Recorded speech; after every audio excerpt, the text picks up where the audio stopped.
अस्सलाम वालेकुम व्यूअर्स, मैं आप सबको अपने चैनल में खुशामदीद कहती हूँ।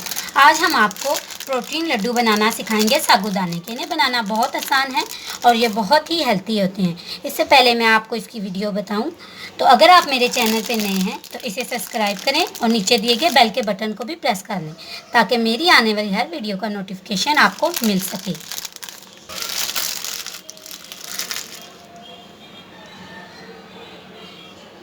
तो चलिए व्यूअर्स, वीडियो बनाना स्टार्ट करते हैं। इसके लिए लिया है हमने 1 कप साबूदाना और इसे हमने अच्छे से साफ़ करके बारीक पीस लिया और उसके बाद छान भी लिया ताकि जो इसके मोटे पार्टिकल्स हैं वो निकल जाएं।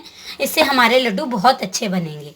हमने यहाँ पे ली थी 1/2 कप नॉर्मल चीनी, इसे भी हमने बारीक पीस लिया है।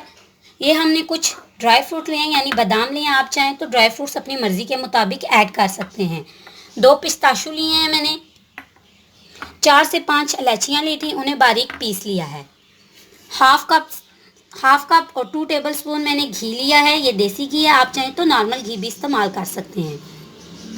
पैन को मैंने चूल्हे पे चढ़ा दिया। अब जो घी हमने लिया था वो हम इसमें ऐड कर देंगे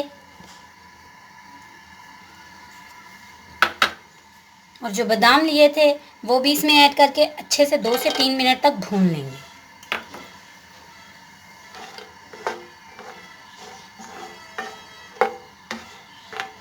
फ्लेम को मीडियम से लो के बीच में ही रखिएगा।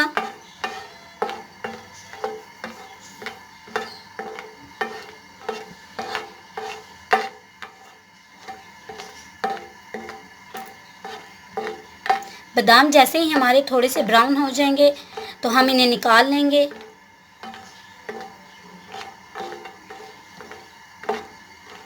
हमारे बादाम हो चुके हैं, अब हम इन्हें निकाल लेंगे। छन्नी की मदद से निकालेंगे ताकि जो इनमें एक्स्ट्रा घी है वो निकल जाए।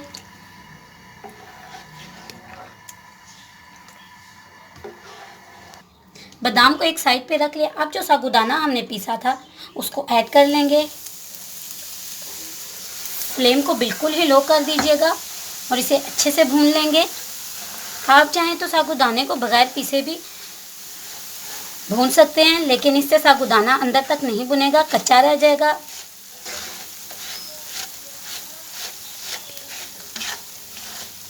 इसे हल्की आंच पे हम तब तक भूनेंगे जब तक इसका कलर चेंज हो जाए।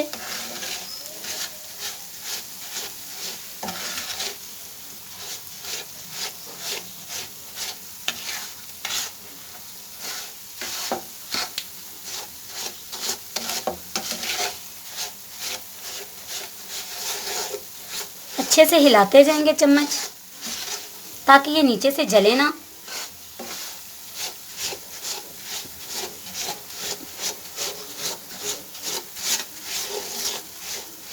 जैसे ही हल्का सा कलर आएगा हम फ्लेम ऑफ कर देंगे।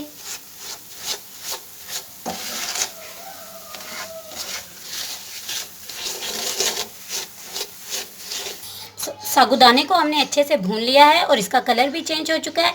अभी ये जो साबूदाना हमने भून के रखा था वो अब टच करने के लायक हो चुका है, इतना ठंडा हो चुका है। अब हम इसमें चीनी ऐड करेंगे जो हमने पीस कर रखी थी। 4 से 5 इलायचियाँ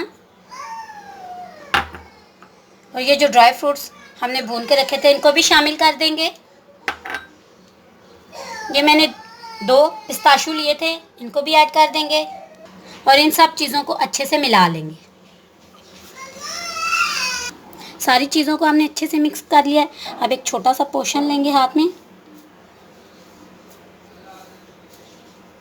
लड्डू बनाएंगे। लड्डू बनाने में हमें दिक्कत हो रही है तो हम इसमें 1 से 2 चम्मच घी और ऐड कर देंगे और इसे भी अच्छे से मिक्स कर लेंगे। बाज़ लोगों का साबूदाना भूनने के बाद जो है वो फूलकर बहुत मोटा हो जाता है और उन्हें लड्डू बनाने में बहुत मसला होता है। आप चाहें तो इसमें दूध भी ऐड कर सकते हैं। दूध ऐड करेंगे तो आप इसे ज़्यादा देर तक इस्तेमाल तो कर सकते हैं, लेकिन उसके लिए आपको इसे फ्रिज में रखना पड़ेगा। आप इन लड्डुओं को आराम से 1 महीने तक खा सकते हैं किसी एयरटाइट कंटेनर में रखकर। तो अब हमने इसे मिक्स कर लिया। अब हम इसका लड्डू बना के देखेंगे। एक छोटा सा पोर्शन लेंगे। ये हमारा लड्डू बन चुका है। ये जैसे कि आप देख रहे हैं, इसी तरह हम बाकी के लड्डू भी बनाकर तैयार कर लेंगे और आप इन्हें 1 महीने तक स्टोर करके आराम से खा सकते हैं। सो व्यूअर्स, हमारे सारे लड्डू बनकर तैयार हो चुके हैं। तो अगर आपको मेरी वीडियो ज़रा भी अच्छी लगी है तो लाइक करें, शेयर करें और कमेंट करें। Thanks for watching.